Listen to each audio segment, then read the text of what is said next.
musizza abeeyo abaami n'abakyala abavubuka n'abatennyo gano ge mawulire gaffe ku ngoma nga gaba owange shiba kyekibadde mama lero nziza kukwegattako walabudde nti leero olunaku lw'abaana abafirika kitegedde wamma webale nnyo maama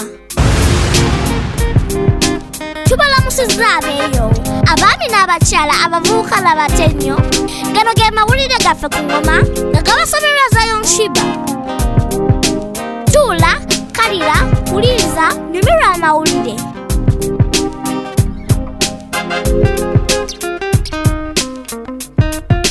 abaana abafirika babonaabona nnyo mu 1976 nga balwanyira eddembe lyabwe n'okusoma MC Roy katubulire ebisingawo omwezi gw'omukaaga nga 16 lunaku lwa kujaganya era lwe luno olunaku lw'abaana abafirika abaana kyamuwendo eri abazadde luno olunaku lwatongozebwa ab'ekitongole kya African Unity mu 1991 okujjukira abaana abaali beemulugunya okuva mu ghetto za Soweto. Mu Soweto tekyali kifo kya kwesiima eri abaana bato era nga 16 mu mwezi gw'omukaaga abaana omutwalo gumu beekalakaasa ku nguudo yadde nga ne poliisi yali bulindaala eri abaana abasoma mu 10 baafa ku olwo nga bano baali balwanirira kusoma owamu n'okulwanirira eddembe ly'abaana. Luno olunaku lulijjukirwa emyaka n'ebisiibo n'okuba nga teri mwana alekebwa emabega. Abannayuganda baagala nnyo abaana ewamu n'okubazaala nolwakubadde oluusi abaana tebatwalibwa ku ssomero naye gavumenti ezze n'enkola okuzimba ebizimbe amasomero n'enguudo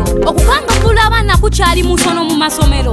Amasu gali nti okukuba abaana kwandifuuka olugero. Tutuusa okwebaza n'okusiima kwaffe eri amasomero agakozeewo enkyukakyuka. Abasomesa batendekebwa obutakulusanya abaana ng'era kino kikoledde ddala. Twebaze no school toolkit ey'omutunda era wetwogerera efuuseemu ku nkola ya gavumenti. Twongera okutuusa okusiima kwaffe eri ekitongole ky'enjigiriza olw'eno enkola ey'omutindo. Olunaku lw'abaana abafirika lwakujjukirwa emyaka gyonna. Omusasi waffe MC Froggy kaaga tutuuseeko.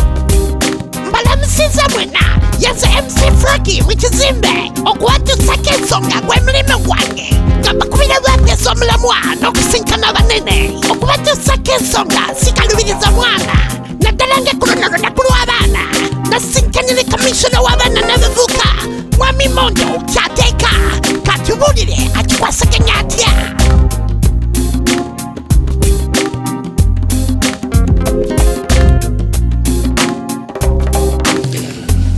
There are so many things that can be done, but for now I can say the very first one is to create awareness among the people to understand the cost of violence against children.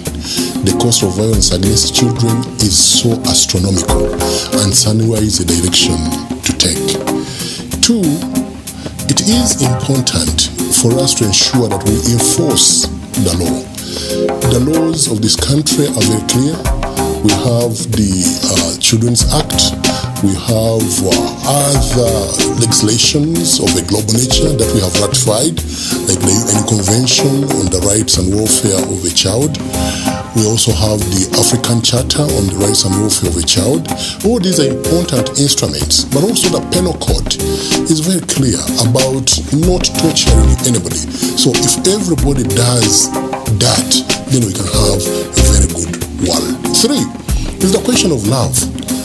If people can appreciate and understand that all human beings are created in the image of God and therefore they have to be loved, including and not limited to the children. Actually, the children deserve more protection, more love, more comfort than anybody else. Sigade MC Froggy namba weleza ku NewzBeat. Wabala nnyo MC Froggy ogatutuusaako. Abanyaka abayambe bajjajja okulalirira bamulekwa. Legislate katubulire ebisingawo. nawe okeera w'omukenenya asenkuyanja y'Abannayuganda n'aleka obukadde n'obukadde bw'abamulekwa mu lino eggwanga. Mu bika bingi ab'eŋŋanda balekebwa ttayo ewatali mwasirizi. Olwo nno bamulekwa bangi ne balekebwa bajjajjaabwe ng'abalabirizi. enkola ya nnyaka yatandikawo okuyamba bajjajja abakyala bano okusobola okulabirira bamulekwa ewamu n'okweyimirizaawo. Erimu ebibinja 9 mu 2 eby'abajjajja abakyala nga bayamba bajjajja 74 mu byembeera mu disitulikiti y'e Rukungiri ne Kannungu.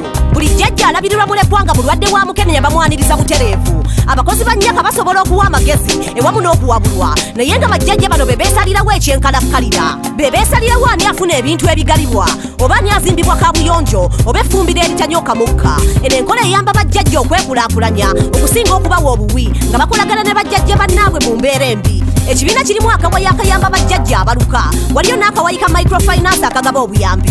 Balina enkola y'abasomesa okusomesa abasomesa ng'eneetandika na kusasula. Buli kibiina kironda bajjajja 3 abasaanidde okubangulwa, bayiga ebyemikono ewamu n'okulabirira abo abalwadde.